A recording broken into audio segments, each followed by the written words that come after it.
BJP self goal, ఒంటరైన కమలం. ప్రధాని మోదీ వ్యాఖ్యలు రాష్ట్రంలో బీజేపీ పార్టీని సెల్ఫ్ గోల్లోకి నెట్టేశాయి. టీఆర్ఎస్, కాంగ్రెస్, సిపిఐ, ప్రజా సంఘాలు, ఉద్యోగులు, న్యాయవాదులు నిరసన గలం అందుకున్నారు. హుజూరాబాద్ ఎన్నికలో గెలుపు తరువాత ఊపు మీద ఉన్న బీజేపీ ఇబ్బందుల్లో పడింది. బీజేపీ రాష్ట్ర అధ్యక్షుడు బండి సంజయ్, ఎంపీ అరవింద్ మాటలు తోటాల్లా పేలాయి. కొంతకాలంగా రాష్ట్ర ప్రభుత్వం విధానాలపై కాషాయ దళం నిరసన గలం వినిపించడంలో పూర్తి స్థాయిలో సక్సెస్ అవుతూ వచ్చింది. తెలంగాణలో ఫుల్ జోష్ మీద ఉన్న కమలం పార్టీకి రాష్ట్ర విభజనపై ప్రధాని చేసిన వ్యాఖ్యలు కొత్త చిక్కులు తెచ్చిపెట్టాయి. వాటిని ఎలా సమర్థించుకోవాలో తెలియని అయోమయ స్థితిలోకి నెట్టేశాయి. కాషాయ దళం కష్టాల్లో చిక్కుకుంది. రాష్ట్రంలో పట్టు కోసం ప్రయత్నాలు చేస్తున్న బీజేపీ నేతలకు ఒక్కసారిగా ఎదురు దెబ్బ తగిలింది. 5 రోజుల కిందట రాష్ట్రానికి వచ్చి వెళ్లిన ప్రధాని నరేంద్ర మోదీ రాష్ట్ర విభజనపై రాజ్యసభలో చేసిన వ్యాఖ్యలు బీజేపీ రాష్ట్ర నేతలను చిక్కుల్లో పడేశాయి. వాటిని ఎలా సమర్థించుకోవాలో తెలియని అయోమయ స్థితిలోకి నెట్టేశాయి. రాష్ట్రంలో ఉనికిలేని పరిస్థితి నుంచి సరికొత్త ఊపు మీదకు వచ్చిన బీజేపీకి ఇది ఇబ్బందికర పరిణామమే. బీజేపీని అధికార టీఆర్ఎస్, ప్రతిపక్ష కాంగ్రెస్ కార్నర్ చేసేందుకు చేజేతుల అవకాశం ఇచ్చినట్లు అయ్యింది. ఆంధ్రప్రదేశ్లో ఇంకా బాలారిష్టాల్లోనే నెట్టుకొస్తున్న తెలంగాణలో పట్టు సాధించే దిశగా ప్రయత్నాలు చేస్తున్నది. కొంతమేర సఫలీకృతం కూడా అయ్యింది. ఈ సమయంలో ప్రధాని వ్యాఖ్యలు ఆంధ్రప్రదేశ్కి అనుకూలం, తెలంగాణకు వ్యతిరేకం అన్నట్లుగా మారాయి. ఫలితంగా కాషాయ దళం సెల్ఫ్ గోల్లో పడింది. రాష్ట్రంలో 15 నెలల కిందట జరిగిన దుబ్బాక ఉప ఎన్నికల్లో బీజేపీ అభ్యర్థి రఘునందన్ రావు గెలుపొందడంతో ఆ పార్టీకి ఊపు వచ్చింది. ఆ తరువాత జీహెచ్ఎంసీ ఎన్నికల్లో 48 స్థానాలను గెలుచుకొని రెండో ప్రత్యామ్నాయంగా మారింది. అప్పటికే కాంగ్రెస్ పార్టీ పరిస్థితి అంతంత మాత్రమే. అధికార పక్షానికి ఎదురు నిలవలేకుండా ఉన్న నేపథ్యంలో ఆ స్థానాన్ని బీజేపీ భర్తీ చేస్తోంది అని రాజకీయ వర్గాలు అంచనా వేశాయి.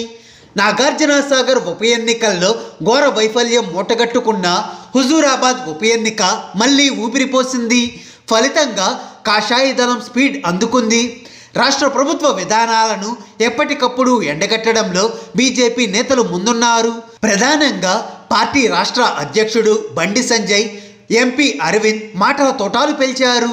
ఇవన్నీ కమల దళంలో నూతన ఉత్తేజాన్ని నింపాయి.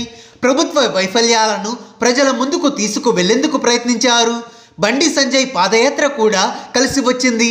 ఈ పరిణామాల్లో టీఆర్ఎస్, కాంగ్రెస్ నుంచి నేతలు బీజేపీలోకి వలసబాట పట్టారు. 317 జీవోకు వ్యతిరేకంగా ఉద్యోగుల బదిలీల ప్రక్రియపై బండి సంజయ్ చేపట్టిన దీక్ష ఆ పార్టీకి బాగా కలిసి వచ్చింది. ధాన్యం కొనుగోళ్ల విషయంలోనూ దూకుడు ప్రదర్శించింది. కొనుగోళ్లు రాష్ట్ర ప్రభుత్వం ఫెయిల్యూర్గా చూపించడంలో ఒక విధంగా బీజేపీ సక్సెస్ అయ్యింది. వరి సాగు వద్దని కేంద్రం కొనడం లేదు అంటూ సీఎం కేసీఆర్, టీఆర్ఎస్ శ్రేణులు రోడ్డెక్కారు.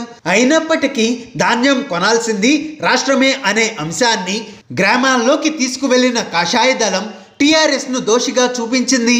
అటు బీజేపీ, టీఆర్ఎస్ ఢిల్లీ దోస్తానా అంటూ కాంగ్రెస్ ఆరోపణలు చేసినా బీజేపీకి పెద్దగా నష్టం కలగలేదు. రాష్ట్రంలో 100 కిలోమీటర్ల వేగంతో దూసుకుపోతున్నట్లు కనిపించిన బీజేపీకి మోదీ వ్యాఖ్యలు ఒక్కసారిగా 1000 కిలోమీటర్ల వెనక్కు నెట్టాయి. ఎంత స్పీడ్ అందుకొని ముందుకు పోయినట్లు కనిపించిందో అంతకంటే వేగమైన స్థాయిలో వెనక్కి వెళ్ళింది. రాష్ట్ర విభజనపై చేసిన వ్యాఖ్యలు ఒక విధంగా ఉంటే ఆంధ్రప్రదేశ్కి అన్యాయం చేశారు అంటూ మాట్లాడడం మరింత ఇబ్బందికరంగా మారింది. దీంతో బీజేపీ నేతలు అయోమయంలో చిక్కుకున్నారు. మోదీ వ్యాఖ్యలను ఎలా సమర్థించుకోవాలో అంతు చిక్కడం లేదు.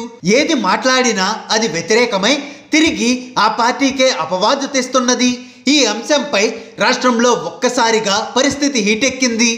మొన్నటి వరకు పలు అంశాల్లో వెన్నంటి నిలిచిన వారంతా వెనక్కి తగ్గారు. ఉదాహరణగా ఉద్యోగుల బదిలీలపై బండి సంజయ్ దీక్షకు అండగా ఉన్నట్లు కనిపించిన ఉద్యోగ సంఘాలు ఇప్పుడు బీజేపీపై ఆరోపణలు ఎక్కుపెడుతున్నాయి. తెలంగాణ ఉద్యమాన్నే అవమానపరిచారు అంటూ మండిపడుతున్నాయి. దీంతో నేతలు కొంత మేరకు ధైర్యం చేసి మీడియా ముందుకు వస్తున్నా ఏ వర్గం కూడా సపోర్టు రావడం లేదు. ఓవైపు ఢిల్లీలో మీడియాతో మాట్లాడిన ఎంపీ బండి సంజయ్ ఇప్పుడు కాంగ్రెస్ టీఆర్ఎస్ ఒకటేనని, కాంగ్రెస్ను విమర్శిస్తే టీఆర్ఎస్కు అభ్యంతరం ఎందుకు అంటూ ప్రశ్నించారు. కానీ కాంగ్రెస్ పార్టీ మాత్రం వీటిని కొట్టిపారేస్తుంది. నిన్నటి వరకు బీజేపీ టీఆర్ఎస్ ఒకటేనని ఆ పార్టీ ఆరోపిస్తుంది. ప్రస్తుత పరిస్థితుల్లో ప్రధాని వ్యాఖ్యలను రాష్ట్రంలో సమర్థించుకునే అవకాశం కనిపించడం లేదు. హాయ్ ఫ్రెండ్స్, మా టుడే టుమారో యూట్యూబ్ ఛానల్ చూస్తున్నందుకు చాలా థ్యాంక్స్. మరిన్ని లేటెస్ట్ వీడియోస్ కోసం వెంటనే సబ్స్క్రైబ్ చేయండి. అలాగే ఈ బెల్ ని కూడా రింగ్ చేసేయండి. మా నోటిఫికేషన్స్ అన్ని మీ మొబైల్లో వస్తాయి. అలాగే మా వీడియోస్ మీకు నచ్చితే లైక్ చేయండి, షేర్ చేయండి, నచ్చకపోతే కామెంట్ చేయండి.